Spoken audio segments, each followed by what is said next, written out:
Bonsoir à tous. Alors, il est temps de maîtriser votre compétence en chimie. La capsule de ce soir vous donne une possibilité de maîtriser le suivi temporel d'une réaction chimique. Je vous conseille de suivre jusqu'à la fin la capsule.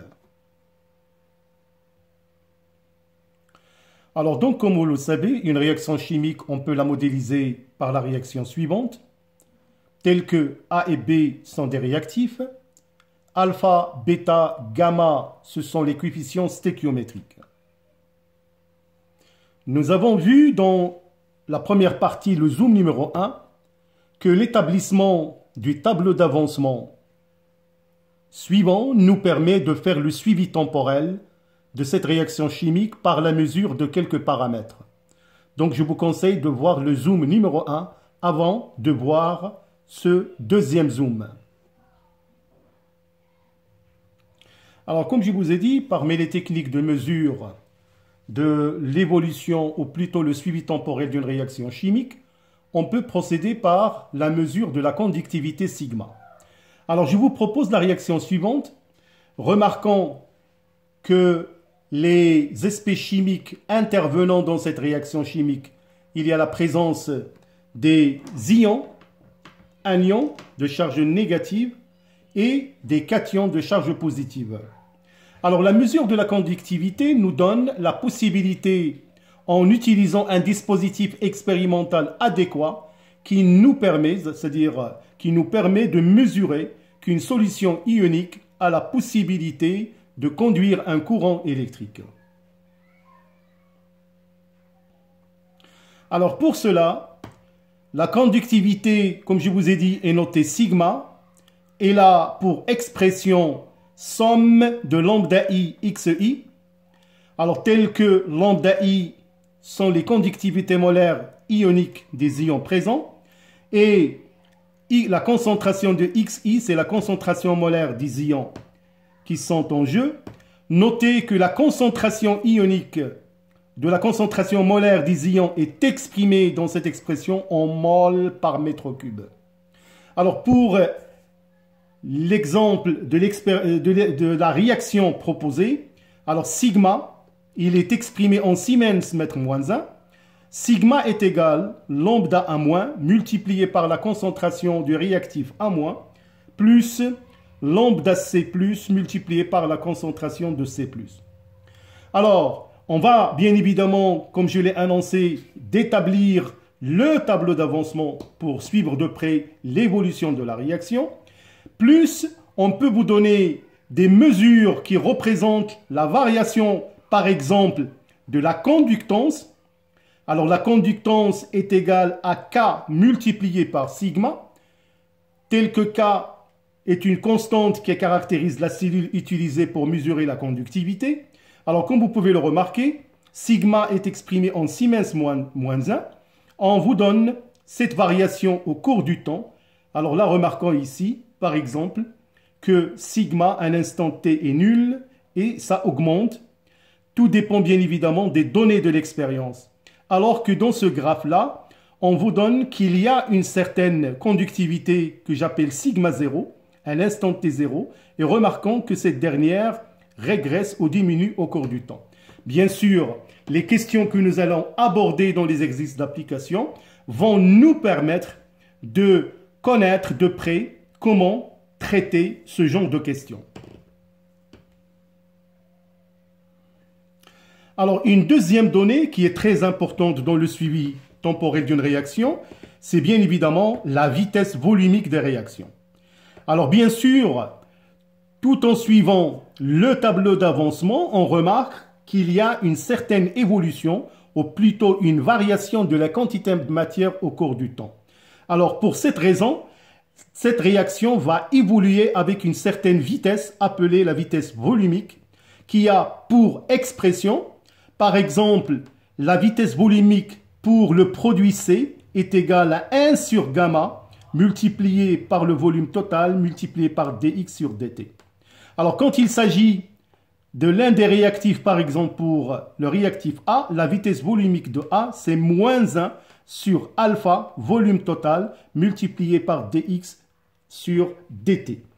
Sachant bien évidemment que dx sur dt, c'est une légère variation de la quantité de matière par rapport au temps. Alors c'est une expression qui est très importante et bien sûr quand on vous donnera des graphes qui représentent les différents paramètres, on va vous demander de calculer la vitesse volumique de réaction d'une réaction chimique à des instants différents. Et là, vous allez faire très attention concernant l'expression de cette vitesse que nous allons détailler dans des exercices. Alors, par contre, on peut vous proposer, par exemple, comment on peut déterminer graphiquement la vitesse volumique. Alors, cette année, pour déterminer cette expression, vous n'avez qu'à utiliser une représentation graphique. Alors là, c'est juste un petit exemple très simple. Alors, on vous donne la variation de x en fonction du temps. Et à un instant donné, par exemple t2, on peut vous demander d'établir la vitesse volumique à l'instant t2. Alors, remarquons qu'à cet instant, on trace une tangente, la tangente t. Alors, nous avons, puisqu'il s'agit là d'un produit, bien sûr, tout dépend de la variation de la courbe, on a v est égal à 1 sur vt dx sur dt, sachant que le coefficient stéchiométrique ici est égal à 1. Alors, pour vous, vous avez seulement un seul petit travail à effectuer, c'est déterminer dx sur dt. Pour déterminer dx sur dt, bien évidemment, vous allez prendre 2 points sur la tangente. Je dis bien 2 points sur la tangente. Remarquons ici, j'ai pris le point x2 et x1. Et bien sûr, pour calculer dx sur dt, c'est delta x sur delta t, c'est une variation qui est égale à x2 moins x1 sur t2 moins t1. Alors, une fois cette valeur est calculée, je la remplace dans l'expression de v et je vais trouver la vitesse volumique de réaction. Alors, quand il s'agit, par exemple, d'un des réactifs, donc la vitesse volumique d'un réactif, alors là, remarquons la courbe, donc c'est une courbe qui diminue, décroissante.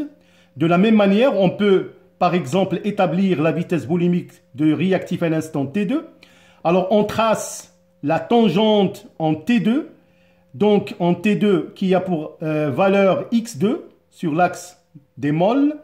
On a x1, donc on choisit 2 points sur la tangente et je calcule dx sur dt qui est égal à delta x sur dt, encore une fois x2 moins x1 sur t2 moins t1.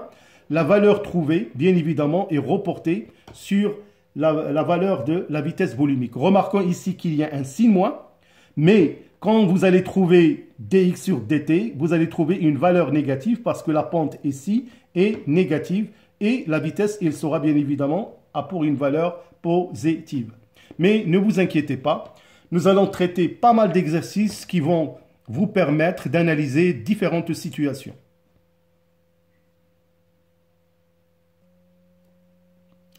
Alors, parmi les questions que vous allez traiter au cours de l'étude du tableau d'avancement, les questions, par exemple, on peut vous demander de déterminer T1,5. Alors, qu'est-ce que T1,5? C'est l'instant où la valeur de X max divisé par 2, c'est la moitié de la valeur maximale sur 2 qui correspond à cet instant qui est T1,5. Alors, en général, on peut vous demander, bien sûr, de le déterminer graphiquement. Alors, soit on vous donne un graphe où vous allez trouver facilement X max, vous allez par la suite X max sur 2, vous reportez sur la courbe et vous allez faire une projection sur l'axe des temps et vous allez trouver T1,5. Alors, il y a des exercices un peu difficiles. Là, on vous donne la courbe sans présenter X max. Alors, dans ce cas-là, on va procéder tout simplement à exploiter le tableau d'avancement. Encore une fois, nous allons traiter des exercices de ce genre. Alors, voilà. Donc, la capsule Zoom numéro 3 va nous permettre, bien évidemment, d'attaquer les réactions d'oxydoréduction.